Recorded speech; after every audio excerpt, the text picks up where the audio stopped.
नमस्कार प्यारे भक्तों, मेरे साथ प्रेम से कहिए सत्यनारायण भगवान की जय हो।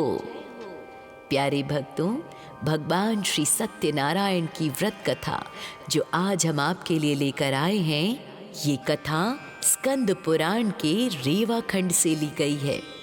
इसमें कुल 5 अध्याय हैं जो मनुष्य को सत्य के मार्ग पर चलने और संकट के समय धैर्य रखने की शिक्षा देते हैं। प्यारे भक्तों, नैमिषारण्य तीर्थ में शैनकादि ऋषियों ने सूत जी से पूछा कि कलयुग में मनुष्य को दुखों से मुक्ति कैसे मिलेगी। तब सूत जी ने वह कथा सुनाई जो स्वयं भगवान विष्णु ने कभी नारद जी को बताई थी। एक बार नारद जी लोकों का भ्रमण करते हुए मृत्यु लोक पृथ्वी पहुंचे। उन्होंने देखा कि प्रत्येक मनुष्य अपने कर्मों के कारण अत्यंत कष्ट पा रहा है। तब व्याकुल होकर वे वैकुंठ गए और वहां भगवान नारायण से प्रार्थना की कि हे प्रभु, कोई छोटा सा ऐसा सरल उपाय बताएं जिससे पृथ्वीवासी अपने कष्टों से मुक्त हो सके। तब भगवान विष्णु बोले, हे नारद, सुख और मोक्ष देने वाला एक दुर्लभ व्रत है जिसे सत्यनारायण व्रत कहते हैं। जो मनुष्य किसी भी दिन शाम के समय श्रद्धा के साथ ये पूजा करता है, वह संतान, धन और शांति प्राप्त कर अंत में स्वर्ग को चला जाता है। प्यारे भक्तों, ये अध्याय सिखाता है कि भक्ति में भी गरीबी बाधा नहीं है। ये कथा है निर्धन ब्राह्मण और लकड़हारे की कथा। काशी नगर में एक अत्यंत निर्धन ब्राह्मण रहता था। वह भूख प्यास से व्याकुल होकर दर दर भटकता था। भगवान ने बूढ़े ब्राह्मण का रूप लेकर एक दिन उससे पूछा कि हे विप्र, तुम इतने दुखी क्यों हो? ब्राह्मण ने अपनी व्यथा सुनाई। तब तो भगवान बोले, उसे सत्यनारायण व्रत की विधि बताई और उसे इस व्रत को करने के लिए कहा। अगले दिन ब्राह्मण ने भिक्षा में मिले धन से सवाया यानी सवा भाग प्रसाद बनाकर व्रत किया और नियमानुसार व्रत करने से, इसके पुण्य प्रताप से वह धनवान और सुखी हो गया। एक दिन लकड़हारा वही ब्राह्मण पूजा कर रहा था। तभी एक लकड़हारा जो बूढ़ा था, लकड़ियों का गट्ठर लेकर वहां आया। ब्राह्मण को सुखी देख उसने भी इस व्रत के बारे में इसकी महिमा पूछी। तो उसने संकल्प लिया कि आज लकड़ियां बेचकर जो भी धन मिलेगा वो उसी से पूजा करेगा। उस दिन उसे लकड़ियों के 2 गुने दाम मिले और उसने घर जाकर सत्यनारायण भगवान की कथा सुनी और फिर इस कथा को करने से वो समृद्ध हो गया। तीसरे अध्याय में साधु वैश्य और उसकी प्रतिज्ञा की कथा अत्यंत प्रचलित है भक्तों। ये अध्याय वचनबद्धता और प्रतीक्षा के बारे में है। उल्कामुख नाम का एक राजा जब नदी तट पर पूजा कर रहा था, तब साधु नाम का एक व्यापारी अपनी नाव लेकर वहां आया। उसने राजा से व्रत के बारे में पूछा। साधु वैश्य की चूंकि कोई संतान नहीं थी, इसलिए उसने मन्नत मांगी कि यदि मेरे घर संतान हुई तो मैं भी ये व्रत करूंगा। कुछ समय बाद भगवान सत्यनारायण की कृपा से उसकी पत्नी लीलावती ने एक सुंदर कन्या को जन्म दिया जिसका नाम कलावती रखा गया। पत्नी ने बार बार याद दिलाया, लेकिन साधु वैश्य ने कहा, पुत्री के विवाह के समय मैं इस व्रत को करूंगा। समय आने पर पुत्री का विवाह भी हो गया, पर तब भी वो अपना वचन भूल गया। इस भूलवश भगवान सत्यनारायण उससे अत्यंत रुष्ट हुए। जब वह अपने दामाद के साथ रत्नपुर नगरी में व्यापार करने गया तो वहां के राजा के महल में चोरी हो गई। ये सत्यनारायण भगवान का दंड था भक्तों। चोरों ने गहने साधु वैश्य की नाव के पास फेंक दिए थे। राजा के सैनिकों ने साधु और उसके दामाद को चोर समझकर जेल में डाल दिया और उनका सारा धन जब्त कर लिया। घर पर लीलावती और कलावती भी बहुत दरिद्र हो गई और इसी प्रकार कष्ट मुक्ति सहते हुए उन्होंने जीवन यापन किया। चतुर्थ अध्याय दंड से मुक्ति और प्रसाद का महत्व समझाता है। ये अध्याय प्रसाद के अपमान और क्षमा का संदेश देता है भक्तों। एक दिन कलावती ने एक ब्राह्मण के घर सत्यनारायण की कथा सुनी और प्रसाद लेकर घर आई। उसने अपनी माता को सब बताया। लीलावती ने भी तुरंत व्रत किया और अपने पति की रिहाई की प्रार्थना की। भगवान ने राजा के स्वप्न में जाकर फिर कहा कि उन दोनों व्यापारियों को छोड़ दो क्योंकि वे निर्दोष हैं। तब राजा ने उन्हें मुक्त कर दिया और उनका धन वापस कर दिया। प्यारे भक्तों, जब साधु वैश्य अपनी नाव लेकर घर के पास पहुंचा तो उसने अपनी पुत्री कलावती को संदेश भेजा। कलावती उस समय भगवान की पूजा कर रही थी। पति के आने की खुशी में उसने प्रसाद छोड़ दिया और किनारे की ओर दौड़ पड़ी। जैसे ही वह वहां पहुंची, उसका पति और नाव अदृश्य हो गए। साधु वैश्य मूर्छित हो गया कि तभी आकाशवाणी हुई, हे कलावती, तूने मेरा प्रसाद छोड़ दिया है, इसलिए तेरा पति अदृश्य हुआ है। तब कलावती वापस घर गई, प्रसाद ग्रहण किया और फिर से आई। तब उसका पति और धन संपदा सब वापस मिल गए। 5वें अध्याय में आती है राजा तुंगध्वज और ग्वालों की कथा। ये अध्याय अंधकार के त्याग की शिक्षा देता है। राजा तुंगध्वज एक बार शिकार खेलने वन में गए। वहां उन्होंने एक बरगद के पेड़ के नीचे कुछ ग्वालों को सत्यनारायण भगवान की पूजा करते देखा। राजा अपने अहंकार के कारण वहां नहीं रुका। जब ग्वालों ने राजा को भगवान का प्रसाद दिया तो भी राजा ने उसे वहीं छोड़ दिया, उसका निरादर किया और बिना प्रणाम किए ही चला गया। जब राजा अपने नगर पहुंचा तो उसने देखा कि उसका राजपाट सब कुछ नष्ट हो गया और उसके 100 पुत्र भी मर चुके थे। राजा को तुरंत समझ आ गया कि ये उस प्रसाद का अपमान करने का फल है। वह वापस उसी वन में गया, ग्वालों के साथ बैठकर पूजा की और श्रद्धापूर्वक प्रसाद ग्रहण किया। तब भगवान की कृपा से उसका सब कुछ उसे वापस मिल गया और अंत में वह मोक्ष को प्राप्त हुआ।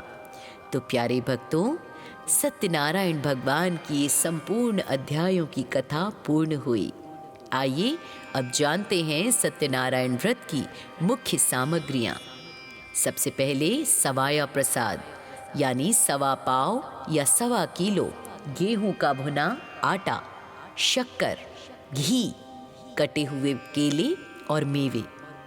भगवान विष्णु की पूजा में तुलसी दल का भी बहुत महत्व है, इसलिए अपनी इस प्रसाद में तुलसी पत्र भी शामिल करें। फिर पंचामृत, दूध, दही, घी, शक्कर और शहद से भगवान को पंचामृत का भोग लगाएं और केले के स्तंभों को मंडप और कलश का स्थापना करें। सूत जी कहते हैं कि जो मनुष्य इस परम दुर्लभ कथा को पढ़ता या सुनता है, उसके सभी कष्ट नष्ट हो जाते हैं।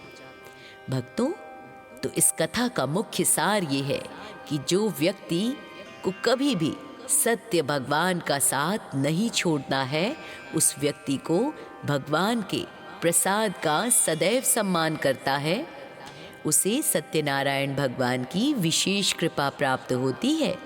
तो प्यारे भक्तों, भगवान श्री सत्यनारायण भगवान की इस कथा, इस व्रत को तब तक संपूर्ण नहीं माना जाता जब तक आप जय लक्ष्मी रमणा, जो स्वामी शिवानंद द्वारा रचित है, इस आरती को नहीं कर लें। ये आरती न केवल भगवान विष्णु की स्तुति है, बल्कि इसमें पूरी कथा का सार समाहित है। आइए प्रेम से मेरे साथ जोरदार जयकारा लगाकर कहिए, जय हो स्वामी सत्यनारायण की। और आरती समाप्त होने के बाद आरती की लौ पर हाथ फेरकर अपने माथे और आंखों पर लगाइए। जो ऊर्जा हमारे शरीर में प्रवेश करती है, इससे हमारे अंदर सकारात्मक विचारों का संचार होता है और भगवान सत्यनारायण की कृपा प्राप्त होती है। प्रिय भक्तों, नैमिषारण्य तीर्थ में शैनकादि ऋषियों ने सूत जी से पूछा कि कलयुग में मनुष्य को दुखों से मुक्ति कैसे मिलेगी। तब सूत जी ने वह कथा सुनाई जो स्वयं भगवान विष्णु ने कभी नारद जी को बताई थी। एक बार नारद जी लोकों का भ्रमण करते हुए मृत्यु लोक पृथ्वी पहुँचे। उन्होंने देखा कि प्रत्येक मनुष्य अपने कर्मों के कारण अत्यंत कष्ट पा रहा है। तब व्याकुल होकर वे वैकुंठ गए और वहाँ भगवान नारायण से प्रार्थना की कि हे प्रभु, कोई छोटा सा ऐसा सरल उपाय बताएं जिससे पृथ्वीवासी अपने कष्टों से मुक्त हो सकें। तब भगवान विष्णु बोले, हे नारद, सुख और मोक्ष देने वाला एक दुर्लभ व्रत है जिसे सत्यनारायण व्रत कहते हैं। जो मनुष्य किसी भी दिन शाम के समय श्रद्धा के साथ ये पूजा करता है, वह संतान, धन और शांति प्राप्त कर अंत में स्वर्ग को चला जाता है। प्यारे भक्तों, ये अध्याय सिखाता है कि भक्ति में भी गरीबी बाधा नहीं है। ये कथा है निर्धन ब्राह्मण और लकड़हारे की कथा। काशी नगर में एक अत्यंत निर्धन ब्राह्मण रहता था। वह भूख प्यास से व्याकुल होकर दर दर भटकता था। भगवान ने बूढ़े ब्राह्मण का रूप लेकर एक दिन उससे पूछा कि हे विप्र, तुम इतने दुखी क्यों हो? ब्राह्मण ने अपनी व्यथा सुनाई। तब तो भगवान बोले, उसे सत्यनारायण व्रत की विधि बताई और उसे इस व्रत को करने के लिए कहा। अगले दिन ब्राह्मण ने भिक्षा में मिले धन से सवाया यानी सवा भाग प्रसाद बनाकर व्रत किया और नियमानुसार व्रत करने से, इसके पुण्य प्रताप से वह धनवान और सुखी हो गया। एक दिन लकड़हारा वही ब्राह्मण पूजा कर रहा था।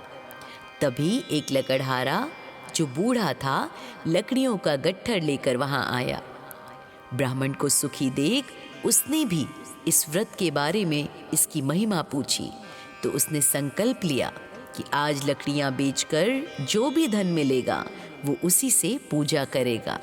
उस दिन उसे लकड़ियों के 2 गुने दाम मिले और उसने घर जाकर सत्यनारायण भगवान की कथा सुनी और फिर इस कथा को करने से वो समृद्ध हो गया। तीसरे अध्याय में साधु वैश्य और उसकी प्रतिज्ञा की कथा अत्यंत प्रचलित है भक्तों। ये अध्याय वचनबद्धता और प्रतीक्षा के बारे में है।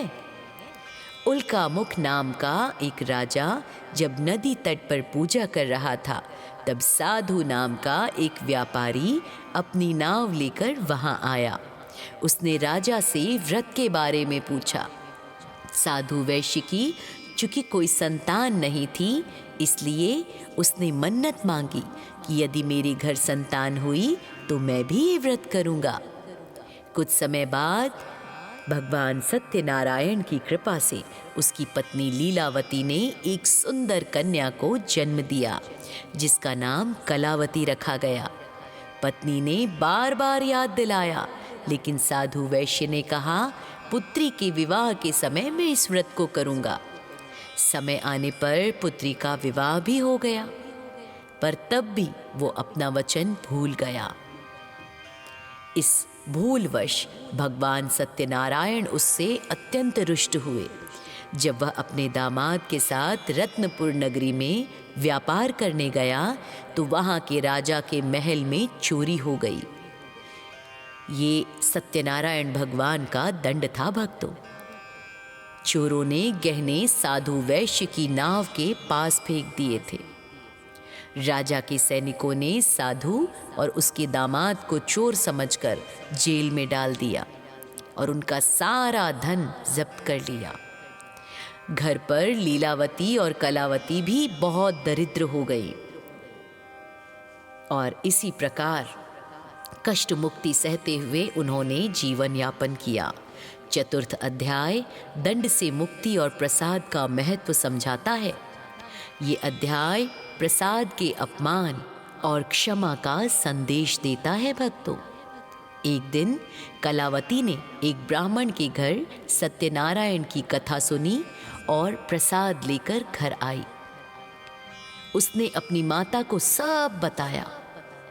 लीलावती ने भी तुरंत व्रत किया और अपने पति की रिहाई की प्रार्थना की।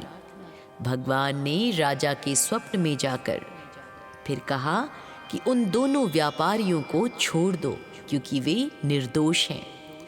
तब राजा ने उन्हें मुक्त कर दिया और उनका धन वापस कर दिया। प्यारे भक्तों, जब साधु वैश्य अपनी नाव लेकर घर के पास पहुंचा तो उसने अपनी पुत्री कलावती को संदेश भेजा। कलावती उस समय भगवान की पूजा कर रही थी। पति के आने की खुशी में उसने प्रसाद छोड़ दिया और किनारे की ओर दौड़ पड़ी। जैसे ही वह वहां पहुंची, उसका पति और नाव अदृश्य हो गए। साधु वैश्य मूर्छित हो गया कि तभी आकाशवाणी हुई, हे कलावती, तूने मेरा प्रसाद छोड़ दिया है, इसलिए तेरा पति अदृश्य हुआ है। तब कलावती वापस घर गई, प्रसाद ग्रहण किया और फिर से आई। तब उसका पति और धन संपदा सब वापस मिल गए। 5वें अध्याय में आती है राजा तुंगध्वज और ग्वालों की कथा। ये अध्याय अंधकार के त्याग की शिक्षा देता है। राजा तुंगध्वज एक बार शिकार खेलने वन में गए। वहां उन्होंने एक बरगद के पेड़ के नीचे कुछ ग्वालों को सत्यनारायण भगवान की पूजा करते देखा। राजा अपने अहंकार के कारण वहां नहीं रुका। जब ग्वालों ने राजा को भगवान का प्रसाद दिया तो भी राजा ने उसे वहीं छोड़ दिया, उसका निरादर किया और बिना प्रणाम किए ही चला गया। जब राजा अपने नगर पहुंचा तो उसने देखा कि उसका राजपाट सब कुछ नष्ट हो गया और उसके 100 पुत्र भी मर चुके थे। राजा को तुरंत समझ आ गया कि ये उस प्रसाद का अपमान करने का फल है। वह वापस उसी वन में गया, ग्वालों के साथ बैठकर पूजा की और श्रद्धापूर्वक प्रसाद ग्रहण किया। तब भगवान की कृपा से उसका सब कुछ उसे वापस मिल गया और अंत में वह मोक्ष को प्राप्त हुआ। तो प्यारे भक्तों, सत्यनारायण भगवान की संपूर्ण अध्यायों की कथा पूर्ण हुई। आइए अब जानते हैं सत्यनारायण व्रत की मुख्य सामग्रियां। सबसे पहले सवाया प्रसाद यानी 1.25 पाव या 1.25 किलो गेहूं का भुना आटा, शक्कर, घी, कटे हुए केले और मेवे। भगवान विष्णु की पूजा में तुलसी दल का भी बहुत महत्व है, इसलिए अपनी इस प्रसाद में तुलसी पत्र भी शामिल करें। फिर पंचामृत, दूध, दही, घी, शक्कर और शहद से भगवान को पंचामृत का भोग लगाएं और केले के स्तंभों को मंडप और कलश का स्थापना करें। सूत जी कहते हैं कि जो मनुष्य इस परम दुर्लभ कथा को पढ़ता या सुनता है, उसके सभी कष्ट नष्ट हो जाते हैं।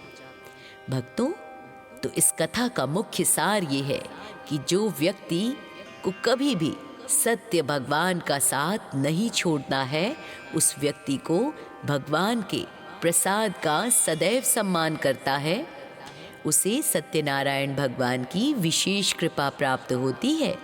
तो प्यारे भक्तों, भगवान श्री सत्यनारायण भगवान की इस कथा, इस व्रत को तब तक संपूर्ण नहीं माना जाता जब तक आप जय लक्ष्मी रमणा, जो स्वामी शिवानंद द्वारा रचित है, इस आरती को नहीं कर लें। ये आरती न केवल भगवान विष्णु की स्तुति है, बल्कि इसमें पूरी कथा का सार समाहित है। आइए प्रेम से मेरे साथ जोरदार जयकारा लगाकर कहिए, जय हो स्वामी सत्यनारायण की। और आरती समाप्त होने के बाद आरती की लौ पर हाथ फेरकर अपने माथे और आंखों पर लगाइए। जो ऊर्जा हमारे शरीर में प्रवेश करती है, इससे हमारे अंदर सकारात्मक विचारों का संचार होता है और भगवान सत्यनारायण की कृपा प्राप्त होती है। प्रिय भक्तों, नैमिषारण्य तीर्थ में शैनकादि ऋषियों ने सूत जी से पूछा कि कलयुग में मनुष्य को दुखों से मुक्ति कैसे मिलेगी। तब सूत जी ने वह कथा सुनाई जो स्वयं भगवान विष्णु ने कभी नारद जी को बताई थी। एक बार नारद जी लोकों का भ्रमण करते हुए मृत्यु लोक पृथ्वी पहुंचे। उन्होंने देखा कि प्रत्येक मनुष्य अपने कर्मों के कारण अत्यंत कष्ट पा रहा है।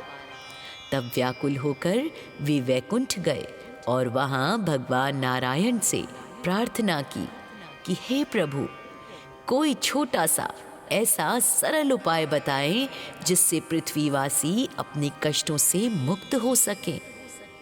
तब भगवान विष्णु बोले, हे नारद, सुख और मोक्ष देने वाला एक दुर्लभ व्रत है जिसे सत्यनारायण व्रत कहते हैं।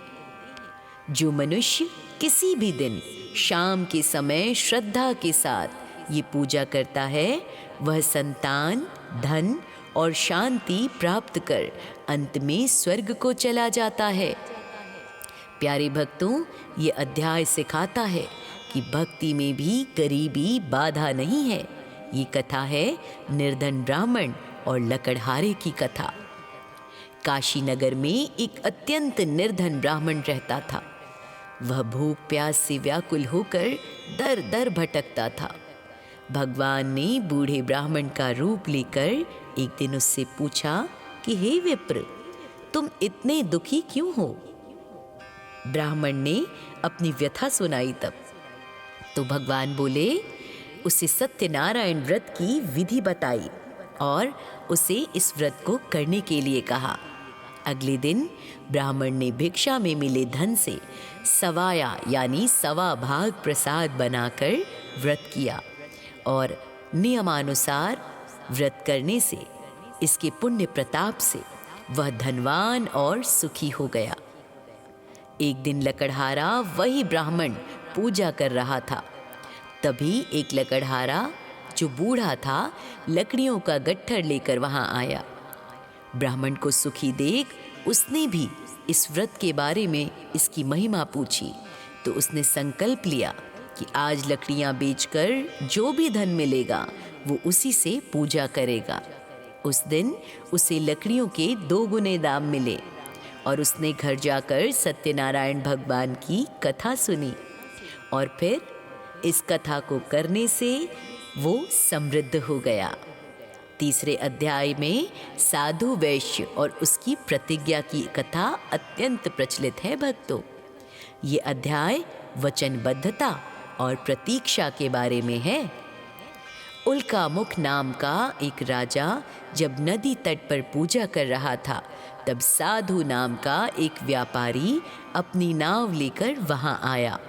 उसने राजा से व्रत के बारे में पूछा। साधु वैश्य की चूंकि कोई संतान नहीं थी, इसलिए उसने मन्नत मांगी कि यदि मेरे घर संतान हुई तो मैं भी ये व्रत करूंगा। कुछ समय बाद भगवान सत्यनारायण की कृपा से उसकी पत्नी लीलावती ने एक सुंदर कन्या को जन्म दिया, जिसका नाम कलावती रखा गया। पत्नी ने बार बार याद दिलाया, लेकिन साधु वैश्य ने कहा, पुत्री के विवाह के समय मैं इस व्रत को करूंगा। समय आने पर पुत्री का विवाह भी हो गया, पर तब भी वो अपना वचन भूल गया। इस भूलवश भगवान सत्यनारायण उससे अत्यंत रुष्ट हुए। जब वह अपने दामाद के साथ रत्नपुर नगरी में व्यापार करने गया तो वहां के राजा के महल में चोरी हो गई। ये सत्यनारायण भगवान का दंड था भक्तों। चोरों ने गहने साधु वैश्य की नाव के पास फेंक दिए थे। राजा के सैनिकों ने साधु और उसके दामाद को चोर समझकर जेल में डाल दिया और उनका सारा धन जब्त कर लिया। घर पर लीलावती और कलावती भी बहुत दरिद्र हो गई और इसी प्रकार कष्ट मुक्ति सहते हुए उन्होंने जीवन यापन किया। चतुर्थ अध्याय दंड से मुक्ति और प्रसाद का महत्व समझाता है। ये अध्याय प्रसाद के अपमान और क्षमा का संदेश देता है भक्तों। एक दिन कलावती ने एक ब्राह्मण के घर सत्यनारायण की कथा सुनी और प्रसाद लेकर घर आई। उसने अपनी माता को सब बताया। लीलावती ने भी तुरंत व्रत किया और अपने पति की रिहाई की प्रार्थना की। भगवान ने राजा के स्वप्न में जाकर फिर कहा कि उन दोनों व्यापारियों को छोड़ दो क्योंकि वे निर्दोष हैं। तब राजा ने उन्हें मुक्त कर दिया और उनका धन वापस कर दिया। प्यारे भक्तों, जब साधु वैश्य अपनी नाव लेकर घर के पास पहुंचा तो उसने अपनी पुत्री कलावती को संदेश भेजा। कलावती उस समय भगवान की पूजा कर रही थी। पति के आने की खुशी में उसने प्रसाद छोड़ दिया और किनारे की ओर दौड़ पड़ी। जैसे ही वह वहां पहुंची, उसका पति और नाव अदृश्य हो गए। साधु वैश्य मूर्छित हो गया कि तभी आकाशवाणी हुई, हे कलावती, तूने मेरा प्रसाद छोड़ दिया है, इसलिए तेरा पति अदृश्य हुआ है। तब कलावती वापस घर गई, प्रसाद ग्रहण किया और फिर से आई। तब उसका पति और धन संपदा सब वापस मिल गए। 5वें अध्याय में आती है राजा तुंगध्वज और ग्वालों की कथा। ये अध्याय अंधकार के त्याग की शिक्षा देता है। राजा तुंगध्वज एक बार शिकार खेलने वन में गए। वहां उन्होंने एक बरगद के पेड़ के नीचे कुछ ग्वालों को सत्यनारायण भगवान की पूजा करते देखा। राजा अपने अहंकार के कारण वहां नहीं रुका। जब ग्वालों ने राजा को भगवान का प्रसाद दिया तो भी राजा ने उसे वहीं छोड़ दिया, उसका निरादर किया और बिना प्रणाम किए ही चला गया। जब राजा अपने नगर पहुंचा तो उसने देखा कि उसका राजपाट सब कुछ नष्ट हो गया और उसके 100 पुत्र भी मर चुके थे। राजा को तुरंत समझ आ गया कि ये उस प्रसाद का अपमान करने का फल है। वह वापस उसी वन में गया, ग्वालों के साथ बैठकर पूजा की और श्रद्धापूर्वक प्रसाद ग्रहण किया। तब भगवान की कृपा से उसका सब कुछ उसे वापस मिल गया और अंत में वह मोक्ष को प्राप्त हुआ। तो प्यारे भक्तों, सत्यनारायण भगवान की संपूर्ण अध्यायों की कथा पूर्ण हुई। आइए अब जानते हैं सत्यनारायण व्रत की मुख्य सामग्रियां। सबसे पहले सवाया प्रसाद यानी 1.25 पाव या 1.25 किलो गेहूं का भुना आटा, शक्कर, घी, कटे हुए केले और मेवे। भगवान विष्णु की पूजा में तुलसी दल का भी बहुत महत्व है, इसलिए अपनी इस प्रसाद में तुलसी पत्र भी शामिल करें। फिर पंचामृत, दूध, दही, घी, शक्कर और शहद से भगवान को पंचामृत का भोग लगाएं और केले के स्तंभों को मंडप और कलश का स्थापना करें। सूत जी कहते हैं कि जो मनुष्य इस परम दुर्लभ कथा को पढ़ता या सुनता है, उसके सभी कष्ट नष्ट हो जाते हैं। भक्तों, तो इस कथा का मुख्य सार ये है कि जो व्यक्ति को कभी भी सत्य भगवान का साथ नहीं छोड़ना है, उस व्यक्ति को भगवान के प्रसाद का सदैव सम्मान करता है, उसे सत्यनारायण भगवान की विशेष कृपा प्राप्त होती है। तो प्यारे भक्तों, भगवान श्री सत्यनारायण भगवान की इस कथा, इस व्रत को तब तक संपूर्ण नहीं माना जाता जब तक आप जय लक्ष्मी रमणा, जो स्वामी शिवानंद द्वारा रचित है, इस आरती को नहीं कर लें। ये आरती न केवल भगवान विष्णु की स्तुति है, बल्कि इसमें पूरी कथा का सार समाहित है। आइए प्रेम से मेरे साथ जोरदार जयकारा लगाकर कहिए जय हो स्वामी सत्यनारायण की। और आरती समाप्त होने के बाद आरती की लौ पर हाथ फेरकर अपने माथे और आंखों पर लगाइए। जो ऊर्जा हमारे शरीर में प्रवेश करती है, इससे हमारे अंदर सकारात्मक विचारों का संचार होता है और भगवान सत्यनारायण की कृपा प्राप्त होती है।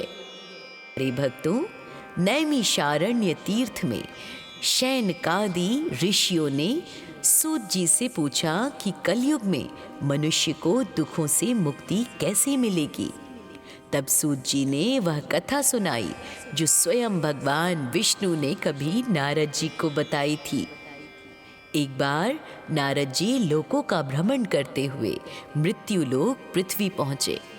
उन्होंने देखा कि प्रत्येक मनुष्य अपने कर्मों के कारण अत्यंत कष्ट पा रहा है। तब व्याकुल होकर वे वैकुंठ गए और वहां भगवान नारायण से प्रार्थना की कि हे प्रभु, कोई छोटा सा ऐसा सरल उपाय बताएं जिससे पृथ्वीवासी अपने कष्टों से मुक्त हो सके।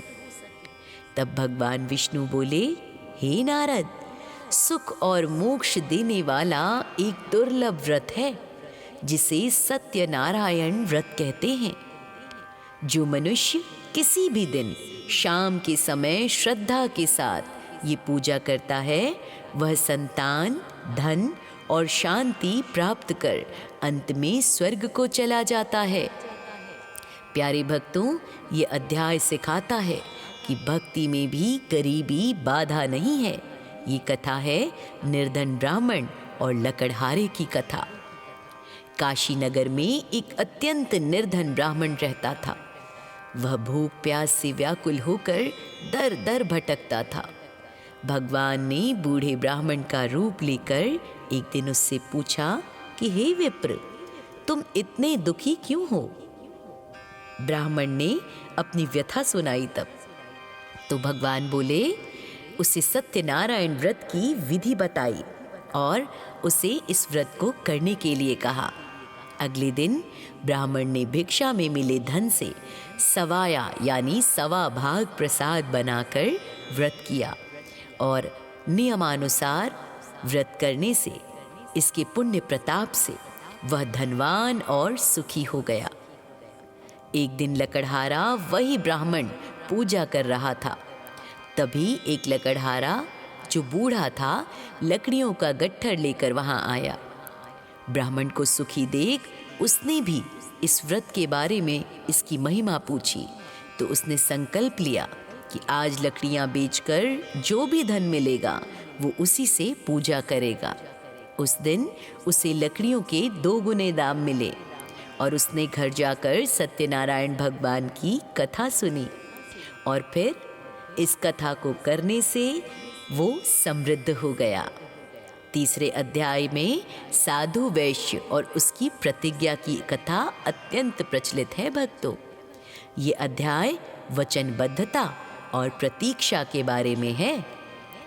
उल्कामुख नाम का एक राजा जब नदी तट पर पूजा कर रहा था, तब साधु नाम का एक व्यापारी अपनी नाव लेकर वहां आया। उसने राजा से व्रत के बारे में पूछा। साधु वैश्य की चूंकि कोई संतान नहीं थी, इसलिए उसने मन्नत मांगी कि यदि मेरे घर संतान हुई तो मैं भी ये व्रत करूंगा। कुछ समय बाद भगवान सत्यनारायण की कृपा से उसकी पत्नी लीलावती ने एक सुंदर कन्या को जन्म दिया, जिसका नाम कलावती रखा गया। पत्नी ने बार बार याद दिलाया, लेकिन साधु वैश्य ने कहा, पुत्री के विवाह के समय मैं इस व्रत को करूंगा। समय आने पर पुत्री का विवाह भी हो गया, पर तब भी वो अपना वचन भूल गया।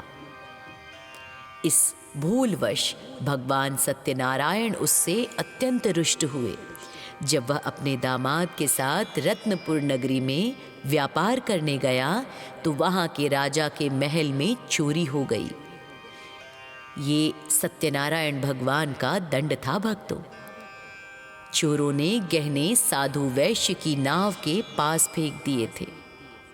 राजा के सैनिकों ने साधु और उसके दामाद को चोर समझकर जेल में डाल दिया और उनका सारा धन जब्त कर लिया। घर पर लीलावती और कलावती भी बहुत दरिद्र हो गई और इसी प्रकार कष्ट मुक्ति सहते हुए उन्होंने जीवन यापन किया। चतुर्थ अध्याय दंड से मुक्ति और प्रसाद का महत्व समझाता है। ये अध्याय प्रसाद के अपमान और क्षमा का संदेश देता है भक्तों। एक दिन कलावती ने एक ब्राह्मण के घर सत्यनारायण की कथा सुनी और प्रसाद लेकर घर आई। उसने अपनी माता को सब बताया। लीलावती ने भी तुरंत व्रत किया और अपने पति की रिहाई की प्रार्थना की। भगवान ने राजा के स्वप्न में जाकर फिर कहा कि उन दोनों व्यापारियों को छोड़ दो क्योंकि वे निर्दोष हैं। तब राजा ने उन्हें मुक्त कर दिया और उनका धन वापस कर दिया। प्यारे भक्तों, जब साधु वैश्य अपनी नाव लेकर घर के पास पहुंचा तो उसने अपनी पुत्री कलावती को संदेश भेजा। कलावती उस समय भगवान की पूजा कर रही थी। पति के आने की खुशी में उसने प्रसाद छोड़ दिया और किनारे की ओर दौड़ पड़ी। जैसे ही वह वहां पहुंची, उसका पति और नाव अदृश्य हो गए। साधु वैश्य मूर्छित हो गया कि तभी आकाशवाणी हुई, हे कलावती, तूने मेरा प्रसाद छोड़ दिया है, इसलिए तेरा पति अदृश्य हुआ है। तब कलावती वापस घर गई, प्रसाद ग्रहण किया और फिर से आई। तब उसका पति और धन संपदा सब वापस मिल गए। 5वें अध्याय में आती है राजा तुंगध्वज और ग्वालों की कथा। ये अध्याय अंधकार के त्याग की शिक्षा देता है। राजा तुंगध्वज एक बार शिकार खेलने वन में गए। वहां उन्होंने एक बरगद के पेड़ के नीचे कुछ ग्वालों को सत्यनारायण भगवान की पूजा करते देखा। राजा अपने अहंकार के कारण वहां नहीं रुका। जब ग्वालों ने राजा को भगवान का प्रसाद दिया तो भी राजा ने उसे वहीं छोड़ दिया, उसका निरादर किया और बिना प्रणाम किए ही चला गया। जब राजा अपने नगर पहुंचा तो उसने देखा कि उसका राजपाट सब कुछ नष्ट हो गया और उसके 100 पुत्र भी मर चुके थे।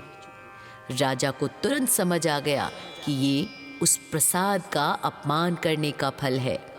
वह वापस उसी वन में गया, ग्वालों के साथ बैठकर पूजा की और श्रद्धापूर्वक प्रसाद ग्रहण किया। तब भगवान की कृपा से उसका सब कुछ उसे वापस मिल गया और अंत में वह मोक्ष को प्राप्त हुआ। तो प्यारे भक्तों, सत्यनारायण भगवान की संपूर्ण अध्यायों की कथा पूर्ण हुई। आइए अब जानते हैं सत्यनारायण व्रत की मुख्य सामग्रियाँ। सबसे पहले सवाया प्रसाद यानी 1.25 पाव या 1.25 किलो गेहूं का भुना आटा, शक्कर, घी, कटे हुए केले और मेवे। भगवान विष्णु की पूजा में तुलसी दल का भी बहुत महत्व है, इसलिए अपनी इस प्रसाद में तुलसी पत्र भी शामिल करें।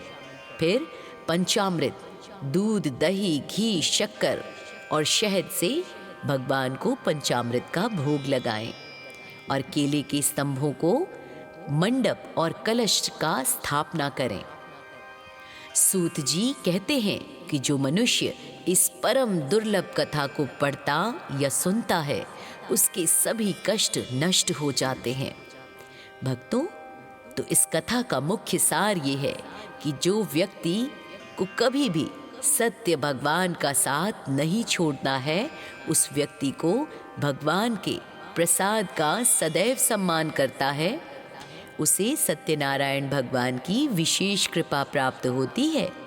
तो प्यारे भक्तों, भगवान श्री सत्यनारायण भगवान की इस कथा, इस व्रत को तब तक संपूर्ण नहीं माना जाता जब तक आप जय लक्ष्मी रमणा, जो स्वामी शिवानंद द्वारा रचित है, इस आरती को नहीं कर लें। ये आरती न केवल भगवान विष्णु की स्तुति है, बल्कि इसमें पूरी कथा का सार समाहित है। आइए प्रेम से मेरे साथ जोरदार जयकारा लगाकर कहिए, जय हो स्वामी सत्यनारायण की। और आरती समाप्त होने के बाद आरती की लौ पर हाथ फेरकर अपने माथे और आंखों पर लगाइए। जो ऊर्जा हमारे शरीर में प्रवेश करती है, इससे हमारे अंदर सकारात्मक विचारों का संचार होता है और भगवान सत्यनारायण की कृपा प्राप्त होती है। प्रिय भक्तों, नैमिषारण्य तीर्थ में शैनकादि ऋषियों ने सूत जी से पूछा कि कलयुग में मनुष्य को दुखों से मुक्ति कैसे मिलेगी। तब सूत जी ने वह कथा सुनाई जो स्वयं भगवान विष्णु ने कभी नारद जी को बताई थी। एक बार नारद जी लोकों का भ्रमण करते हुए मृत्यु लोक पृथ्वी पहुंचे। उन्होंने देखा कि प्रत्येक मनुष्य अपने कर्मों के कारण अत्यंत कष्ट पा रहा है। तब व्याकुल होकर वे वैकुंठ गए और वहां भगवान नारायण से प्रार्थना की कि हे प्रभु, कोई छोटा सा ऐसा सरल उपाय बताएं जिससे पृथ्वीवासी अपने कष्टों से मुक्त हो सकें। तब भगवान विष्णु बोले, हे नारद, सुख और मोक्ष देने वाला एक दुर्लभ व्रत है जिसे सत्यनारायण व्रत कहते हैं। जो मनुष्य किसी भी दिन शाम के समय श्रद्धा के साथ ये पूजा करता है, वह संतान, धन और शांति प्राप्त कर अंत में स्वर्ग को चला जाता है। प्यारे भक्तों, ये अध्याय सिखाता है कि भक्ति में भी गरीबी बाधा नहीं है। ये कथा है निर्धन ब्राह्मण और लकड़हारे की कथा। काशी नगर में एक अत्यंत निर्धन ब्राह्मण रहता था। वह भूख प्यास से व्याकुल होकर दर दर भटकता था।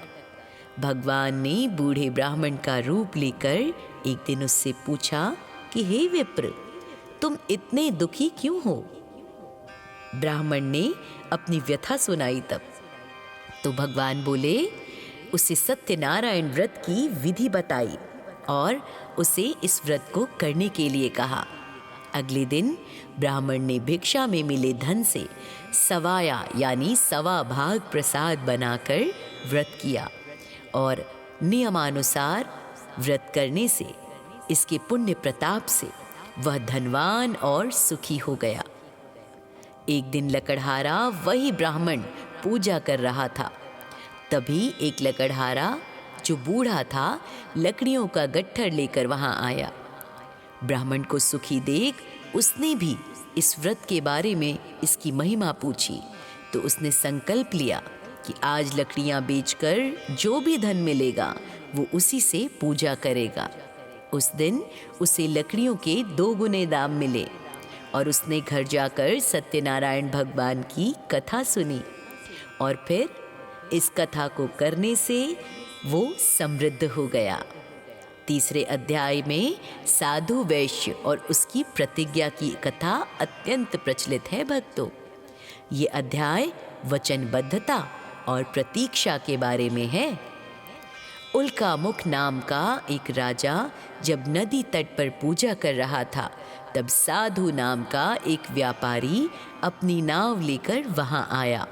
उसने राजा से व्रत के बारे में पूछा। साधु वैश्य की चूंकि कोई संतान नहीं थी, इसलिए उसने मन्नत मांगी कि यदि मेरे घर संतान हुई तो मैं भी ये व्रत करूंगा। कुछ समय बाद भगवान सत्यनारायण की कृपा से उसकी पत्नी लीलावती ने एक सुंदर कन्या को जन्म दिया, जिसका नाम कलावती रखा गया।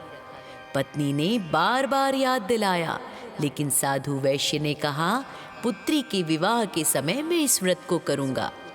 समय आने पर पुत्री का विवाह भी हो गया, पर तब भी वो अपना वचन भूल गया। इस भूलवश भगवान सत्यनारायण उससे अत्यंत रुष्ट हुए। जब वह अपने दामाद के साथ रत्नपुर नगरी में व्यापार करने गया तो वहां के राजा के महल में चोरी हो गई। ये सत्यनारायण भगवान का दंड था भक्तों। चोरों ने गहने साधु वैश्य की नाव के पास फेंक दिए थे। राजा के सैनिकों ने साधु और उसके दामाद को चोर समझकर जेल में डाल दिया और उनका सारा धन जब्त कर लिया। घर पर लीलावती और कलावती भी बहुत दरिद्र हो गई और इसी प्रकार कष्ट मुक्ति सहते हुए उन्होंने जीवन यापन किया। चतुर्थ अध्याय दंड से मुक्ति और प्रसाद का महत्व समझाता है। ये अध्याय प्रसाद के अपमान और क्षमा का संदेश देता है भक्तों। एक दिन कलावती ने एक ब्राह्मण के घर सत्यनारायण की कथा सुनी और प्रसाद लेकर घर आई। उसने अपनी माता को सब बताया। लीलावती ने भी तुरंत व्रत किया और अपने पति की रिहाई की प्रार्थना की। भगवान ने राजा के स्वप्न में जाकर फिर कहा कि उन दोनों व्यापारियों को छोड़ दो क्योंकि वे निर्दोष हैं। तब राजा ने उन्हें मुक्त कर दिया और उनका धन वापस कर दिया। प्यारे भक्तों, जब साधु वैश्य अपनी नाव लेकर घर के पास पहुंचा तो उसने अपनी पुत्री कलावती को संदेश भेजा। कलावती उस समय भगवान की पूजा कर रही थी। पति के आने की खुशी में उसने प्रसाद छोड़ दिया और किनारे की ओर दौड़ पड़ी। जैसे ही वह वहां पहुंची, उसका पति और नाव अदृश्य हो गए। साधु वैश्य मूर्छित हो गया कि तभी आकाशवाणी हुई, हे कलावती, तूने मेरा प्रसाद छोड़ दिया है, इसलिए तेरा पति अदृश्य हुआ है। तब कलावती वापस घर गई, प्रसाद ग्रहण किया और फिर से आई। तब उसका पति और धन संपदा सब वापस मिल गए। 5वें अध्याय में आती है राजा तुंगध्वज और ग्वालों की कथा। ये अध्याय अंधकार के त्याग की शिक्षा देता है। राजा तुंगध्वज एक बार शिकार खेलने वन में गए। वहां उन्होंने एक बरगद के पेड़ के नीचे कुछ ग्वालों को सत्यनारायण भगवान की पूजा करते देखा। राजा अपने अहंकार के कारण वहां नहीं रुका। जब ग्वालों ने राजा को भगवान का प्रसाद दिया तो भी राजा ने उसे वहीं छोड़ दिया, उसका निरादर किया और बिना प्रणाम किए ही चला गया। जब राजा अपने नगर पहुंचा तो उसने देखा कि उसका राजपाट सब कुछ नष्ट हो गया और उसके 100 पुत्र भी मर चुके थे। राजा को तुरंत समझ आ गया कि ये उस प्रसाद का अपमान करने का फल है। वह वापस उसी वन में गया, ग्वालों के साथ बैठकर पूजा की और श्रद्धापूर्वक प्रसाद ग्रहण किया। तब भगवान की कृपा से उसका सब कुछ उसे वापस मिल गया और अंत में वह मोक्ष को प्राप्त हुआ। तो प्यारे भक्तों, सत्यनारायण भगवान की संपूर्ण अध्यायों की कथा पूर्ण हुई। आइए अब जानते हैं सत्यनारायण व्रत की मुख्य सामग्रियाँ। सबसे पहले सवाया प्रसाद यानी 1.25 पाव या 1.25 किलो गेहूं का भुना आटा, शक्कर, घी, कटे हुए केले और मेवे। भगवान विष्णु की पूजा में तुलसी दल का भी बहुत महत्व है, इसलिए अपनी इस प्रसाद में तुलसी पत्र भी शामिल करें। फिर पंचामृत, दूध, दही, घी, शक्कर और शहद से भगवान को पंचामृत का भोग लगाएं और केले के स्तंभों को मंडप और कलश का स्थापना करें। सूत जी कहते हैं कि जो मनुष्य इस परम दुर्लभ कथा को पढ़ता या सुनता है, उसके सभी कष्ट नष्ट हो जाते हैं। भक्तों, तो इस कथा का मुख्य सार ये है कि जो व्यक्ति को कभी भी सत्य भगवान का साथ नहीं छोड़ना है, उस व्यक्ति को भगवान के प्रसाद का सदैव सम्मान करता है, उसे सत्यनारायण भगवान की विशेष कृपा प्राप्त होती है। तो प्यारे भक्तों, भगवान श्री सत्यनारायण भगवान की इस कथा, इस व्रत को तब तक संपूर्ण नहीं माना जाता जब तक आप जय लक्ष्मी रमणा, जो स्वामी शिवानंद द्वारा रचित है, इस आरती को नहीं कर लें। ये आरती न केवल भगवान विष्णु की स्तुति है, बल्कि इसमें पूरी कथा का सार समाहित है। आइए प्रेम से मेरे साथ जोरदार जयकारा लगाकर कहिए जय हो स्वामी सत्यनारायण की। और आरती समाप्त होने के बाद आरती की लौ पर हाथ फेरकर अपने माथे और आंखों पर लगाइए।